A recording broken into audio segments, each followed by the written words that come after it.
itu pemirsa, itulah peran BK dalam peningkatan mutu di sekolah. Salah satunya dengan menstabilkan siswa, kalau ada masalah diselesaikan, ada solusinya, kalau kurang diangkat ke lebih baik lagi, kemudian didorong menjadi lebih kuat. Mungkin begitu Pak ya kira-kira? Ya, betul intinya. Itu Bapak tadi bicara sebagai guru BK, dalam konteks guru BK.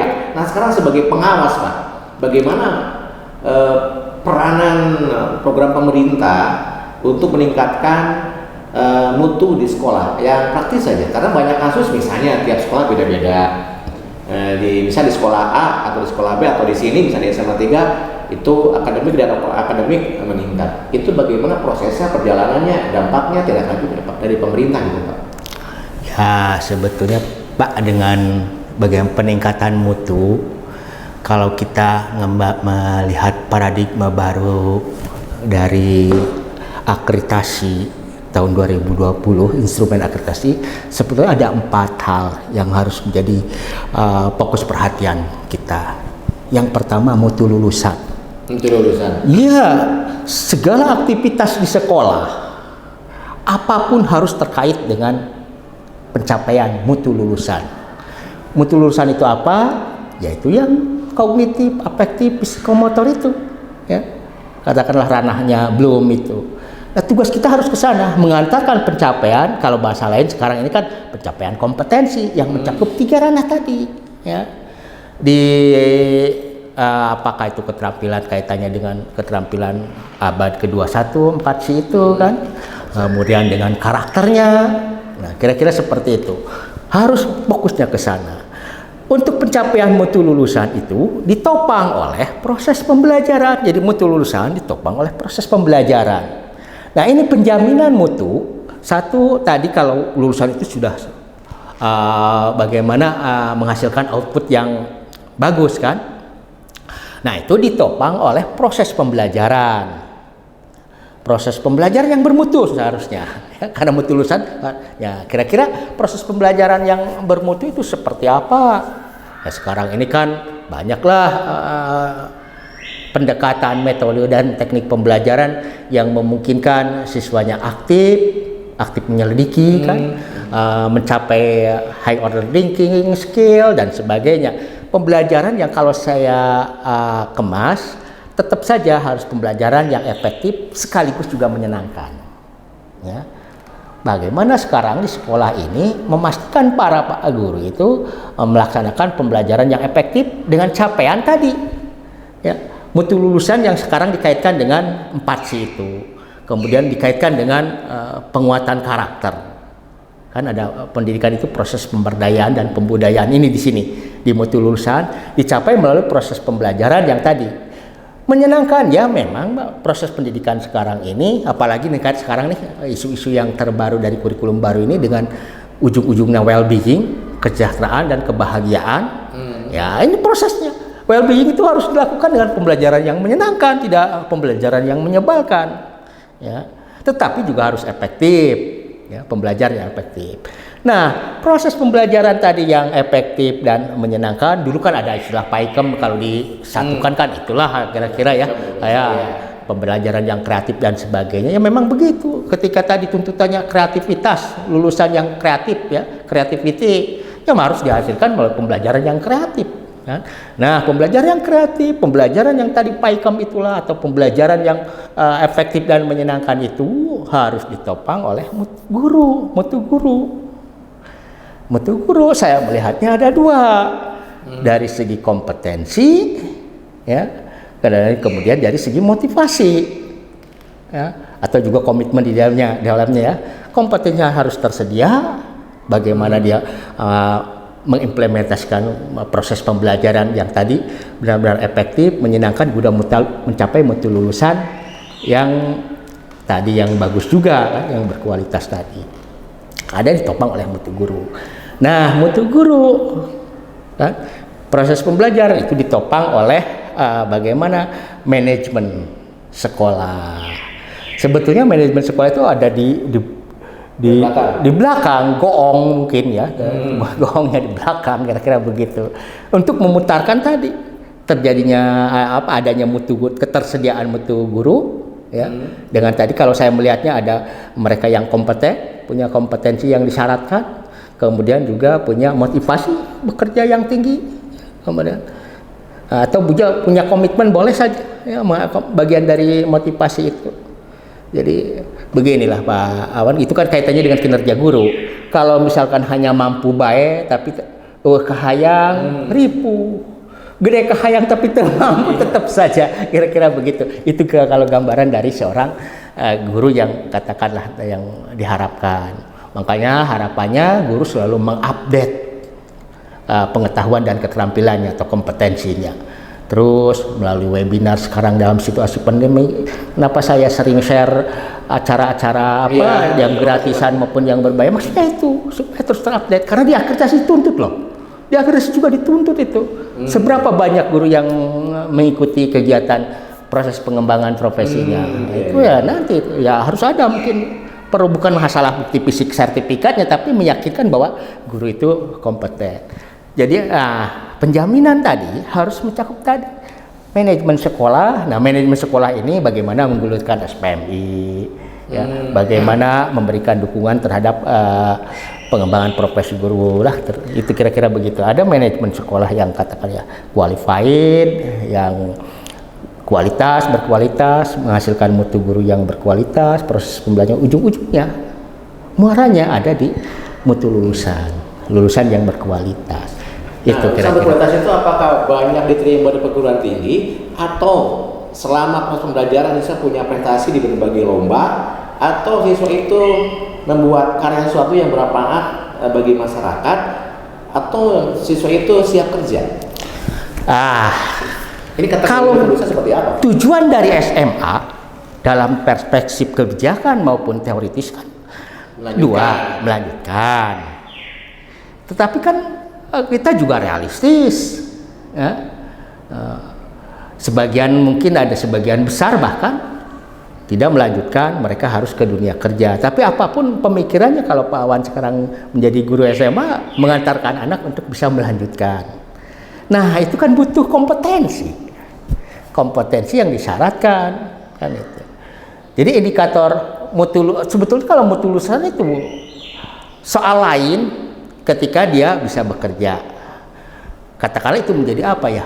Outcome ya, atau apa itu mungkin outcome-nya ya, salah itu outcome-nya bahwa ketika dia bisa, sederhananya memang berapa persen yang diterima di perguruan tinggi ya, bagi saya sih tidak harus bersyukur-syukurlah perguruan yang tinggi itu yang ternama, tapi yang penting melanjutkan saja, dia punya kesempatan untuk melanjutkan, mau di swasta mau di negeri tidak jadi masalah.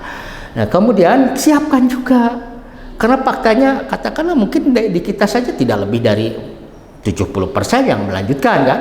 Ada katakan yang tersisa 30%. Mau kemana? Mereka ke dunia kerja, siapkanlah.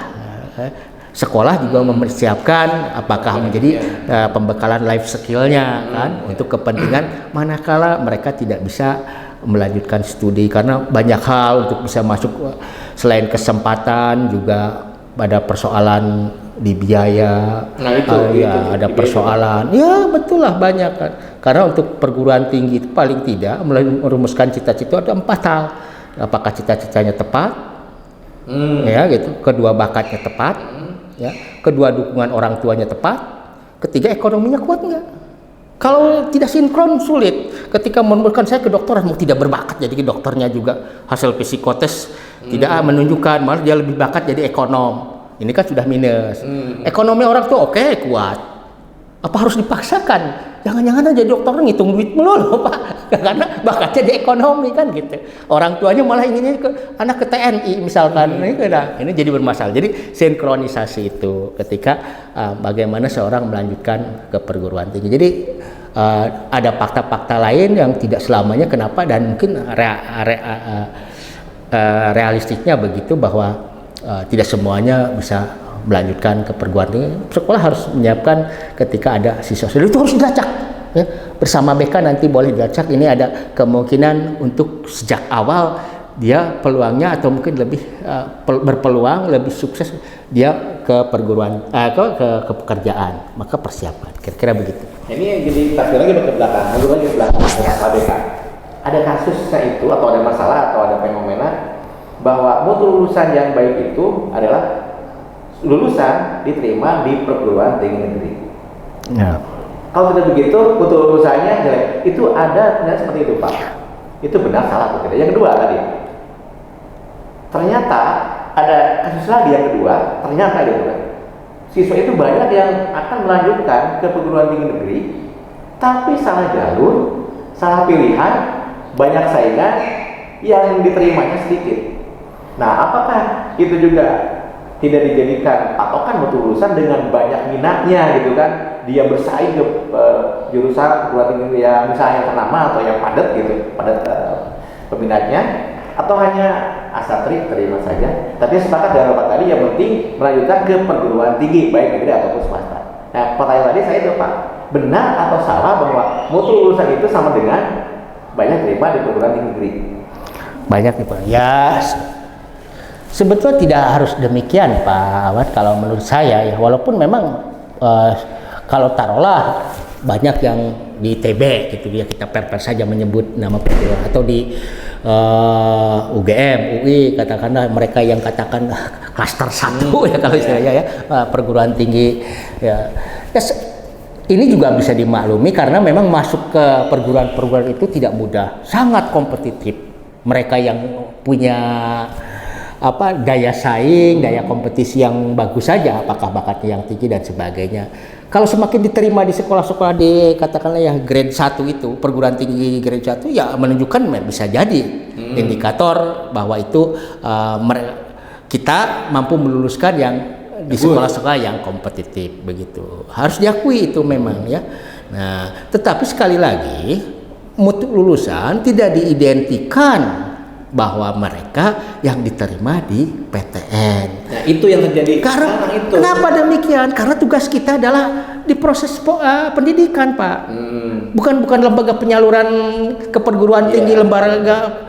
Apalagi kalau beratnya nih, bahwa kalau mutu lulusan itu kan bagi katakanlah mereka yang bisa bekerja di perusahaan-perusahaan besar. Ini juga jadi masalah coba kalau mau ya, bukan begitu. Ini lembaga pendidikan hanya menyiapkan sumber daya manusia, Pak. Sebetulnya tugas kita begitu. Ketika mereka ber-SKL tinggi, punya kompetensi yang tinggi, ini asumsinya kalau kompetensinya bisa lah ke perguruan tinggi, bisa lah diterima di dunia kerja yang punya tadi tuntutan tinggi dengan yang hebat-hebat katakanlah dunia kerja, logikanya gitu.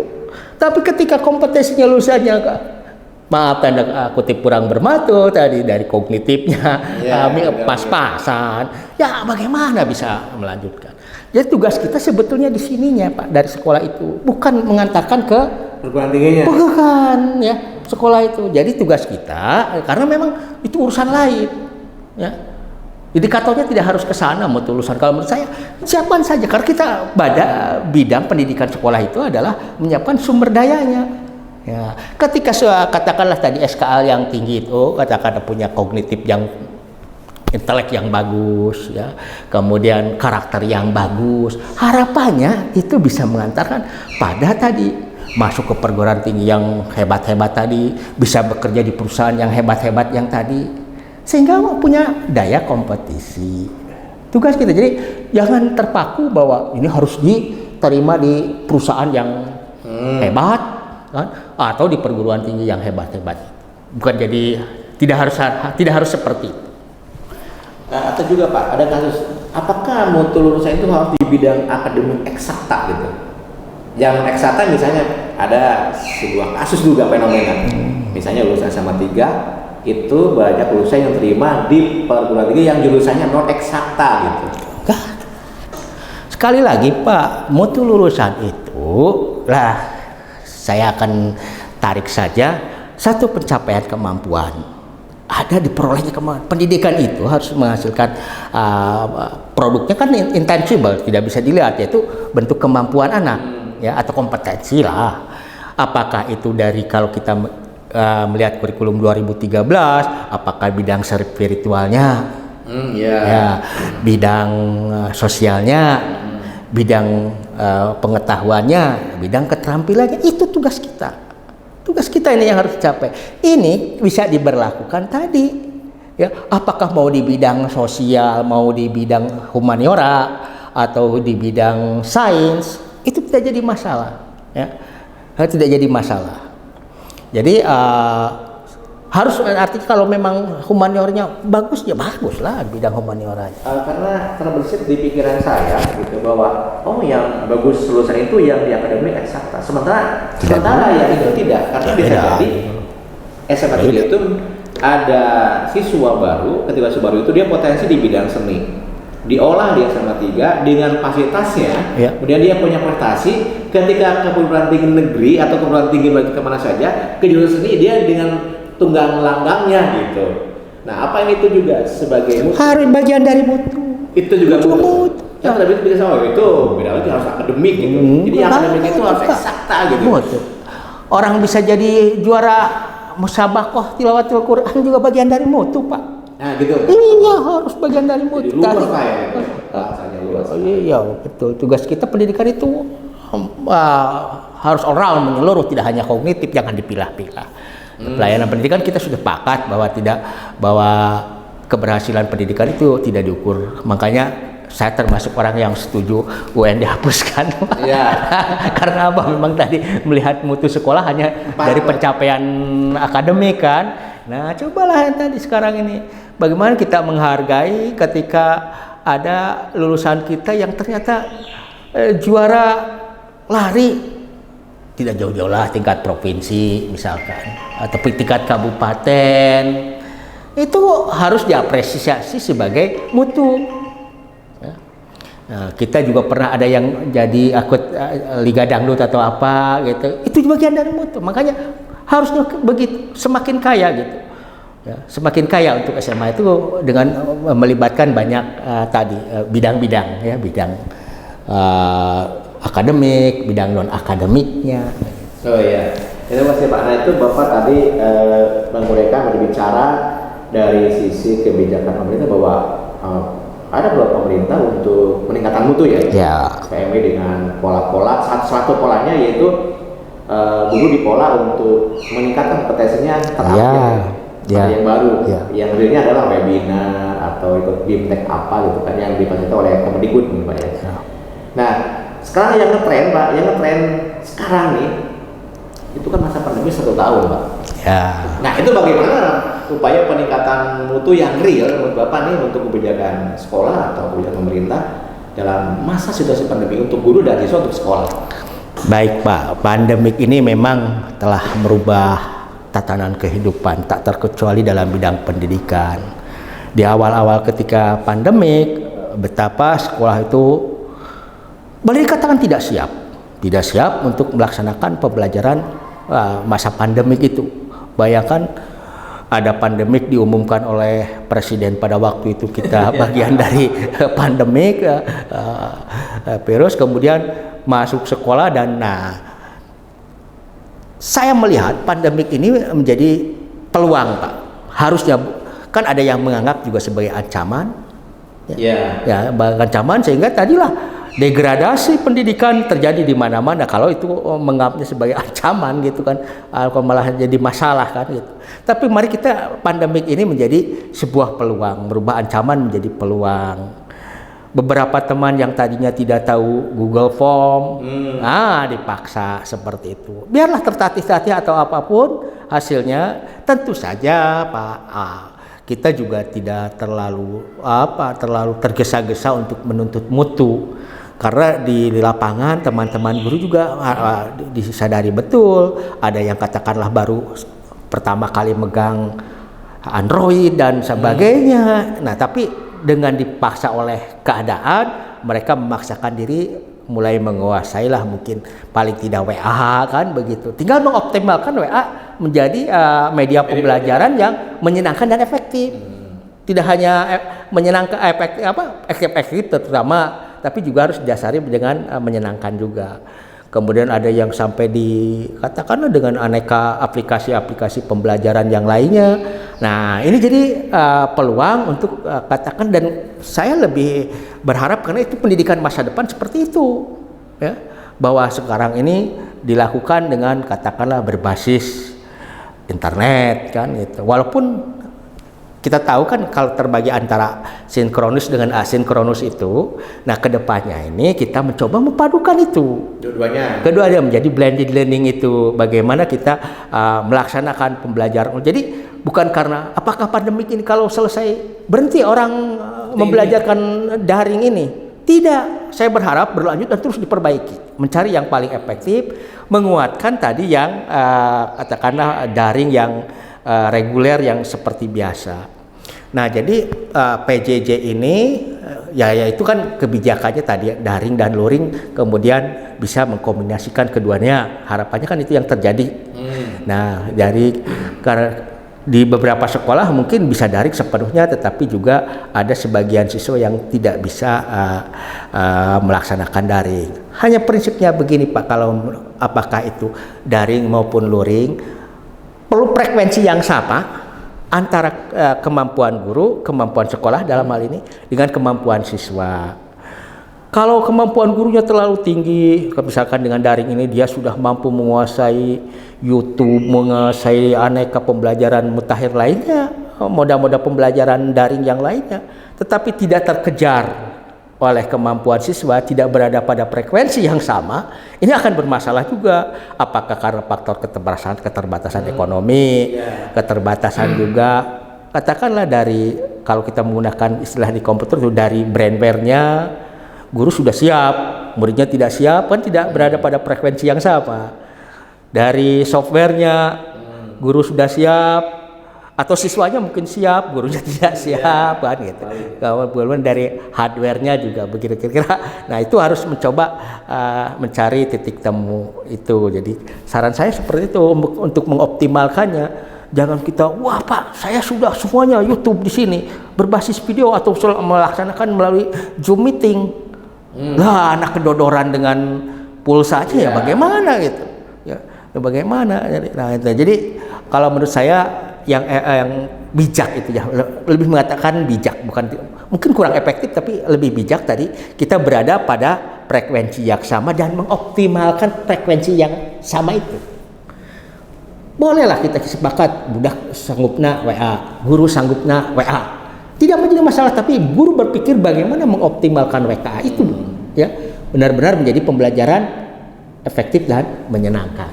Tadi pas ada sinkron dan tidak sinkron, sinkronus dan asinkronus. Kalau dalam PJJ yang saya alami, itu sebetulnya PJJ itu sinkron, memindahkan waktu di kelas ke rumah. Nah, itu bagaimana dengan Pak dengan PJJ fenomena sekarang Pak itu? Ini juga pada perubahan paradigma pembelajaran, ya. Guru juga katakanlah tadi kan orang dengan sinkron ini asinkron ya, artinya asinkronus ini ketika masuk di online kan mestinya kita menggunakan paradigma pelajaran online juga cara berpikirnya anywhere, di mana saja, anytime, ya kan gitu ya, tidak dibatasi. Makanya ketika offline di online kan itu jangan menggunakan paradigma offline, harusnya online. Ketika toleransi pemberian tugas kan, kalau secara katakan ada konvensional, anak-anak kumpulkan 20 menit pekerjaan, itu bisa kan begitu. Tetapi kalau di online kan maksudnya memberikan kesempatan. Kedepannya saya berharap kalau kita online-nya benar-benar online Pak, ketika mereka anak-anak kita sudah sibuk dengan multitaskingnya anak-anak generasi Z dan generasi Alpha, mungkin dia ke sekolah itu sambil bekerja. Mungkin dia sekolah itu sedang melakukan sesuatu pengembangan bakat lain di luar sana, sehingga dia punya kesempatan satu untuk kepentingan pendidikannya, sekolahnya, kepentingan pekerjaan dan kepentingan kehidupan lainnya yang lebih luas. Itu yang harus dilayani oleh pihak sekolah. Kedepannya harus begitu. Jadi tadi ketika tidak urusan tugas tidak diberi kan seperti ini. Nah, ada toleransi yang lebih pas begitu. Jadi dengan asinkronus dengan PJJ pembelajaran jarak jauh, yang asinkronus itu fleksibel, dikelola dengan efektif bagus, itu bisa jadi peningkatan mutu di dalam akan mudah tercapai dengan potensi ciri khas masing-masing peserta didik Pak ya, tidak dijerat harus bisa A, tapi dari ada bisa A, bisa B, bisa C, bisa D gitu. Ya. Itu potensi anaknya gitu kan. Kalau dikelola. Jadi tetap PJJ yang sekarang masa pandemi ini mungkin dipikirkan juga untuk peningkatan mutu apabila dikelolanya dengan baik dan efektif begitu Pak ya. Harus begitu. Harus. Tidak asal memindahkan konsep. Tidak Pak. Justru ini kan ada persoalan. Oke lah, secara teknis menguasai IT, ya, menguasai keilmuannya di bidangnya. Tetapi kalau cara berpikirnya masih saya seperti mengajar konvensional, ya. Itu kan dari kalau kita diajak online, belajar online itu kalau di sana kan sudah bebas. Di Indonesia memang ada persoalan kata yang masih belum merdeka belajar itu persoalan absen saja katanya, kata Prof Eko itu. Saya ya Prof Eko yang pakar IT itu yang di Indonesia itu katanya belum merdeka belajar itu ketika dituntut absen harus saja katanya begitu. Ya, padahal di sana itu sudah tidak menjadi persoalan mau ada absen yang kadang-kadang melalui Google Form atau apa, mereka sudah tidak mempersoalkan itu. Faktor yang sekarang Pak, kalau situasinya normal tidak pandemi, sepertinya menurut saya tidak separah sekarang. Mengapa sekarang parah? Pertama, tidak semua pemilik ponsel itu ada pulsanya, ada kuotanya. Uang ada, yang jual pulsa kadang-kadang belum buka kalau pagi-pagi misalnya. Ada pelajaran pagi-pagi jam 7 ternyata habis pulsa kan tadi malam atau tadi malam kan pagi-pagi harus beli. Ternyata masih tutup. Dia buka jam 9, maka dia tidak bisa belajar jam 9 gitu kan. Baru dia bisa kontak ke ponsel, beli pulsa pukul 9, baru bisa mungkin jam 9 lewat berapa gitu kan. Sehingga dia ketinggalan 2 jam. Nah, kalau konteksnya tadi konvensional, dia ketinggalan. Iya. Tapi kalau konteksnya Pak terangkan fleksibel dan asinkronus, bisa tetap ada mengikuti, harus bisa mengikuti. Bisa. Yang kedua, parahnya lagi sudah masa pandemi, pulsa tidak ada, sinyal tidak ada. Situasi seperti ini, banyak kebutuhan lain, itu parah sekarang Pak. Ya. Nah, artinya tadi Bapak katakan pembelajaran masa pandemi sekarang itu bisa jadi acuan untuk pembelajaran masa depan. Iya. Gara-gara ini, gitu kan, gara-gara pandemi ada evaluasi terbaiknya. Kalau nanti udah normal mungkin ya. Untuk beli pulsa ada, yang pulsa juga ada. Nanti sekarang kan beda situasi lah seperti itu. Nah, jadi peningkatan mutu mungkin gitu menurut saya itu bisa dilakukan, bisa ditingkatkan dan berdampak. Nah, sekarang dampaknya Pak. Dampak tadi ke perspektif lagi ke belakang, dampak ke guru BK. Bagaimana dalam masa pandemi kan kalau masa biasa bisa ketemu langsung dengan siswa.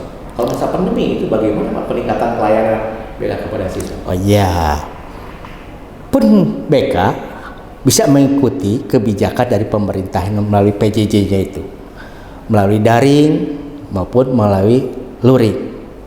Karena pada dasarnya BK itu juga pelayanan konseptual yang artinya bisa dengan jarak jauh, ya, baik itu untuk konseling perorangan. Bisa dilakukan jarak jauh misalkan melalui video call di WA ya untuk pelayanan perorangan. Bisa juga bimbingan kelompok dilakukan melalui kelompok di WA juga kan gitu. Bisa dioptimalkan melalui konseling online. Bisa dilakukan seperti itu. Tidak bisa bahkan home visit juga bisa home visit yang seharusnya berkunjung dan bisa juga online kan. Buktinya saya kemarin melakukan visitasi akreditasi online bisa. Visit juga mungkin data dan sebagainya tidak seperti seindah warna aslinya, kira-kira seperti itu. Tetapi bisa disiasati karena ini sifatnya darurat, bisa dilakukan juga secara online. Kemarin saya sampaikan di MGBK SMP Kabupaten Kuningan seperti itu. Bagaimana mengoptimalkan layanan BK di saat pandemi ini ya mau tidak mau guru BK juga harus menguasai teknologi online-nya kan itu. Mengoptimalkan aplikasi yang ada, silakan mau yang suka WA, yang penting optimalkan, yang penting itu bisa efektif, itu intinya. Jadi tidak harus melalui tatap muka karena e-counseling sudah banyak Pak, di searching di Google juga ada beberapa situs-situs yang menyediakan layanan konseling secara online. Jadi tidak jadi hambatan tapi menjadi peluang lagi untuk kedepannya pelayanan di samping memberikan layanan BK secara konvensional juga bisa layanan BK secara online. Itu jauh lebih canggih lagi. Artinya kalau online kan siswa bisa bebas kapan saja dengan guru kontak. Tapi kalau tetap muka, antrian mungkin banyak di ruangan. Misalnya sekarang jadwal tanggal 9, belum tentu saya bisa tanggal 9 karena tanggal 9 saya ada kepentingan, atau bisa jadi tanggal 9 saya antrian beberapa. Tapi kalau online atau luring atau daring, bisa nyantai, bisa. Iya, ada.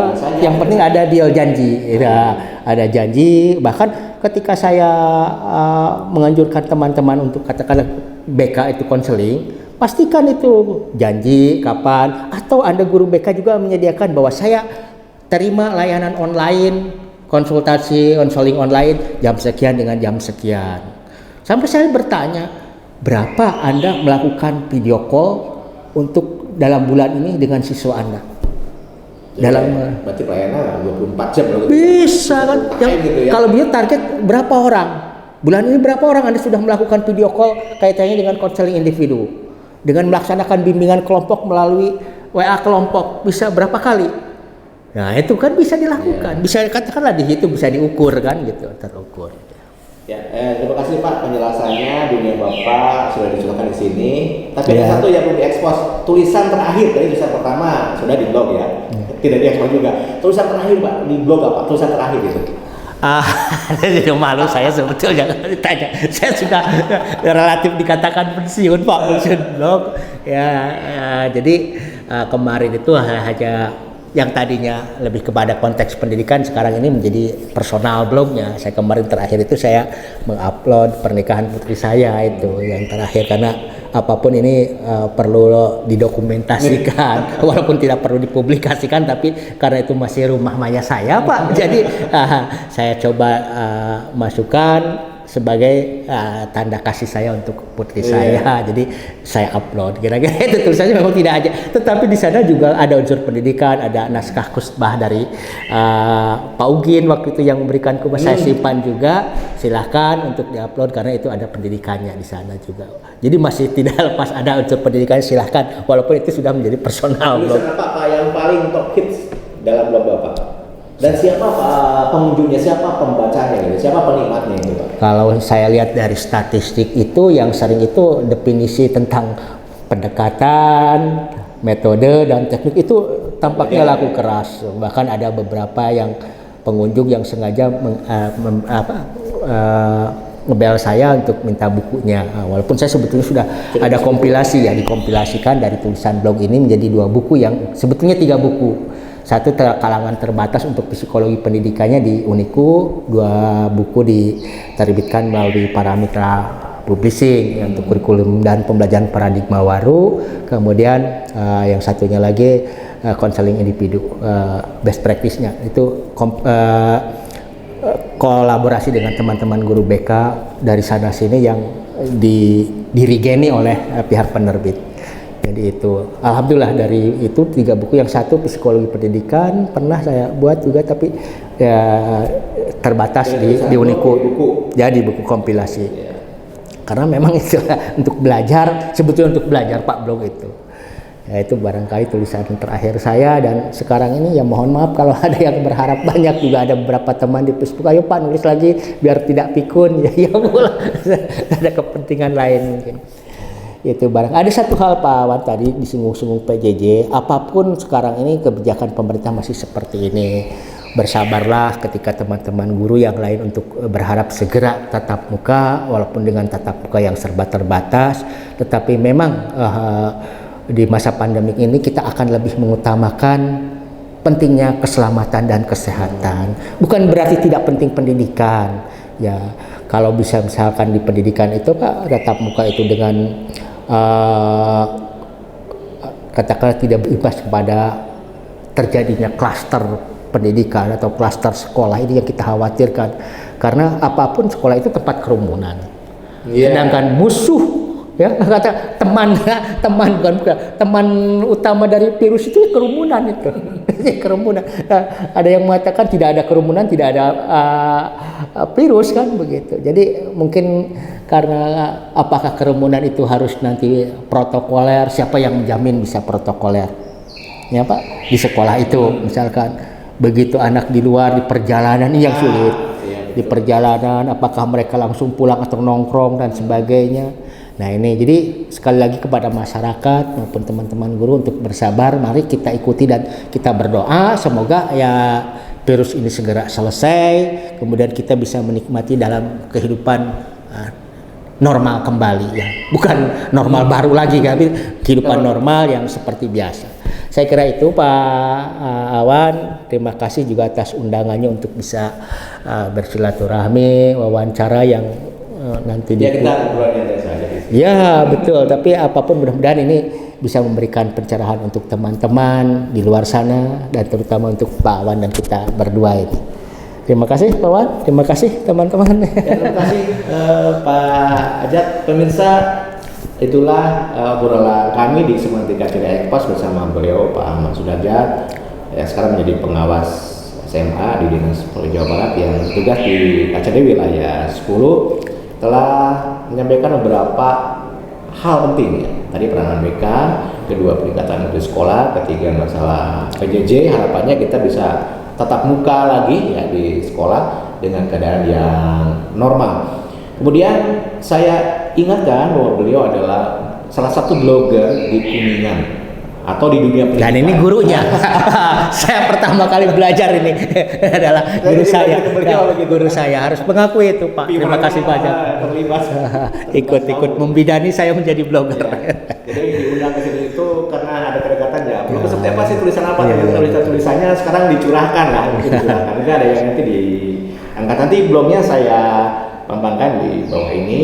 Terima kasih Pak Ajat. Terima kasih Pak. Sampai jumpa pemirsa di episode yang lain.